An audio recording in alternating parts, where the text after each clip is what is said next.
Узган елгына алар 54 иде. Быелгы җиңү язын 43 бөек ватан сугышы ветераны каршыларга җыена. Аралары шулай тиз сирәкәйгәнгә күрә, без аларга кадер-хөрмәтне күрсәтеп, батырлыклары белән үсеп килүче буынны таныштырып калырга өлгерергә тиешбез диелде брифингта.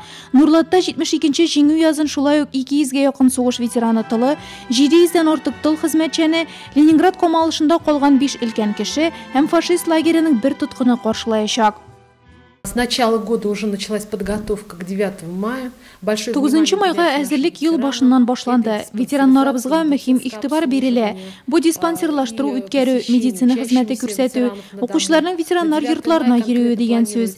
9 май көне традицион парад үткәреләчәк. Быел яңалык була. Анда предприятиеләр һәм оешмалар вәкилләре катнашыр дип көтелә. Кичен концерт программасы һәм салют планлаштырыла.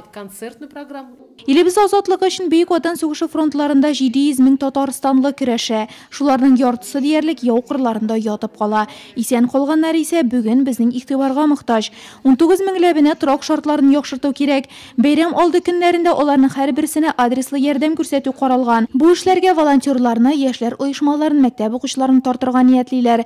Кайберәүләре Георгий тасмаларын тарата башлады да инде. Барлыгы 9 май бәйрәменә 5 меңнән артык нурлатлы тасмалы булыр дип көтелә. Тагы берничә меңе үлемсез полкта катнашачак. Началась акция по подготовке к бессмертному полку.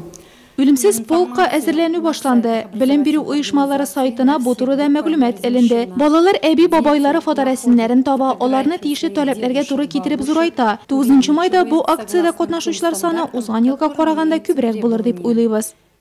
Брифингта шулай ук ветераннарны дарулар белән тәэмин итү һәм бәйрәм көннәрендә халык иминлеген саклауга кагылышлы сораулар каралды.